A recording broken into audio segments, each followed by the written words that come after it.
Hey everybody, so I'm trudging away, getting closer and closer to being able to get a eclipse. I think we're pretty cool, so close right now. So basically, right now what we have is like sort of something that's supposed to be like the sun here, and then that's like the moon, and this is the Earth. And I think the general idea is that the moon is like 100 times farther, 400 times bigger, smaller than the sun, and 400 times closer than the sun.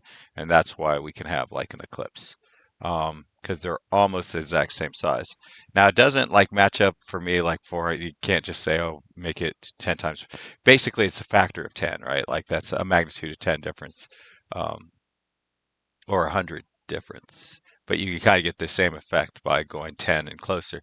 But it is different because, the radius is part of it and where this is all and all that. So, but basically, here is our moon and this is the sun. And then this is a camera that's sort of like way up above, like this is the middle. And then right here there's a camera like kind of sitting straight up above here. And then you can kind of see the sun over here on this one. But then over here, all you can see is the moon because it is blocked by the sun. So I'm going to have it rotate around the y-axis. So what we should see is the moon start to move out of the way of the sun, and then the sun is there, right? That's the general idea. Um, so as you see, there it is. And now you can really get a good idea of the scales of what we're talking about here because like this moon is teeny tiny, but it blocks the whole thing and it will, as it comes back around here in a second, we'll be able to see that it's starting to come in. The moon will start to come in from the side there and then it blocks it and then it moves across. It would be a lot more dramatic if we had like colors, like if this was yellow, this was green, or like an aqua color, and this is white. That would be even better, right? And then I guess for it to be like a little bit more um, dramatic, the background needs to be black, and then that would really help a lot too. Um, um, and we would be getting into something kind of cool. And then if we could get lighting, that would be very, very cool because then we could actually have the effect of it slowly getting darker and all of that. But basically, I believe, I don't know how many hours it takes for the moon to go around the Earth. I know that there's like two things going on, right? When you have the moon and the Earth. Basically there's three things going on actually. So the Earth is rotating around the sun, and then the moon is rotating around the Earth. Okay, so those two things are happening, but that's not the only thing. And it's not even the most important thing. I don't think. Maybe it is. I don't know. But the Earth is also spinning, and that the combination of all those things has affects what the moon is. And we actually have two different sort of ways that we measure the moon. One is exactly how long it takes it to go around the Earth.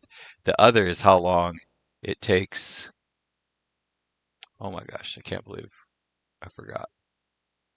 There's how long it takes to go around the Earth, and then yeah, I don't remember what the other thing is, but basically we have two lunar systems of two lunar calendars.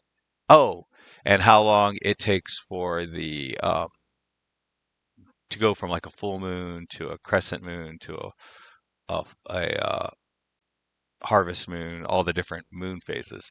And those are actually two different numbers of times that are very close. Like I think they're both like 28 and a fraction days, or maybe 27 and a fraction days, for the moon to rotate around the Earth and for the um, moon to go through all of the visual cycles. And I think it has more the visual cycles. It has more to do with the way that the Earth is spinning than it is with the way that the moon is rotating. So there's all kinds of stuff going on there. And it's very difficult to visualize it, but this tool like this will make it easier to visualize. Now, the tricky part from a 3GS perspective was that let's see if we can see it here. So I did some refactoring along around the interfaces. Okay, so this is not the tricky part. It's just that this data is starting to get a little bit more complicated. And so I pulled these into their own little objects, like a lookup object and all that. So this is it used to sort of just be a bunch of attributes. I think I mentioned in the last video that like for me, like if I have an interface and it's got like three attributes, I don't usually put too much thought into expansion. But the minute I get to four, I start thinking about, okay, should we go a little deeper? And then when I get to like 10 or 12, I'm really start thinking hard about that. And then when I get to 13 plus, I give up on it because I don't think it's really um, like you start getting way too many weird um, couplings. So I will break those. So at this point, I decided to break these down. Um, and then um, I think in our viz itself, so you notice I had to add like a new, I don't know the best way to do this, but I added a new create sphere because at first I was like, I was trying to build this thing out and it just wasn't working. Like, and the thing was like, because I kept adding my spheres. Actually, if you go look at I think in the last video, I don't know, no, but so I just added a sphere in here, but the whole thing was spinning with me, so it didn't do any good. Um, so that was a trick in and of itself. And then, and that does bring it up, like, it does make it like kind of like, how am I going to do that? So if I want to show like the Earth spinning around the sun and the sun spinning around the moon, then like I think the Earth and the moon and the sun and the moon and the Earth have to be a group, and it needs to spin. Oh, and I guess these two need to be a group, and they need to spin independently. I do not think I could reason imagine that without this view here. And then the question mark is like, is this even right? Like, so I'm sitting up on the Y axis right now above it. Does the moon actually rotate counterclockwise or does it rotate clockwise? Does the Earth rotate? I feel like every time I've ever seen the Earth rotating, it's been clockwise. And then like this. But then the Earth, and I think the moon rotates clockwise too. So I think this is wrong. And there's no better way for me, I don't know why, for me to learn things than being wrong. Um, but okay, so let's go back to the code real quick. Um, so anyways, I had to create a whole new create sphere function, and that adds it to the scene, but does not add it to the group. So this creates a group and adds that group to the scene. Oh, and then I add mesh to the scene. So this thing is growing. It's growing very organically. I'm putting a lot of thought into every step of the way. Okay, so there was something we did in this service. I don't know. Probably just, okay, yeah, just reposition the code so that it makes a little bit, or so that it aligns with the new interface. So, and I do think that it's a lot easier to read this. And the usually the IDE will let you like collapse these things. I don't know, for some reason it's not. Oh yeah, here we go. So you can kind of collapse, so you can look at the specific things that you care about, and you can say, oh, okay. And oh, and I think, yeah, I think that was it. So anyways, yeah, so that's so I think the next thing is going to be to uh change the coloring. So basically the idea I think is to make the black background black, make this yellow, make this white, and then make this blue, or like an aqua color, like earth. And then it might actually be cool to um, add textures, so like make the moon actually look like a moon. I'm assuming there's probably a texture out there that I can just download off the web somewhere.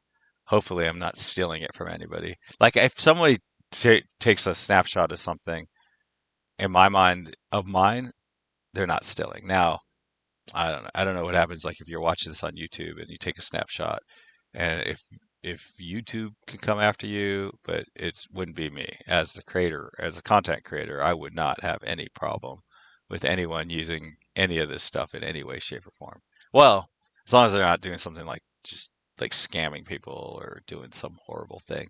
But as long as it's like you're just using it for technology or to demonstrate things, I think I'm very, very happy with it. So I don't know. Anyways, so yeah, next is to add colors and make this black and see what we get out of that. Um, and then that'll be fun. That'll be fun, fun, fun. I absolutely love this thing. Um, it's like at this point I would rather it slow down. So I'm not real thrilled with the animations because like this I think looks amazing at like y equals like see like that. It's awesome. But then like when it's in here, I would rather um, it go a little slower than it's going right now. Do you think it's pretty damn amazing though?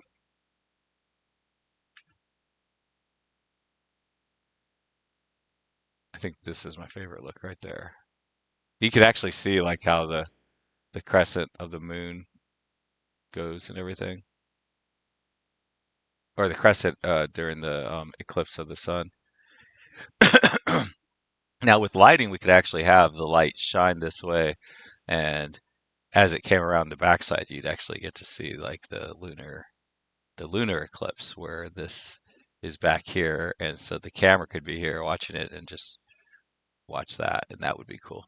Anyways, happy coding. Bye.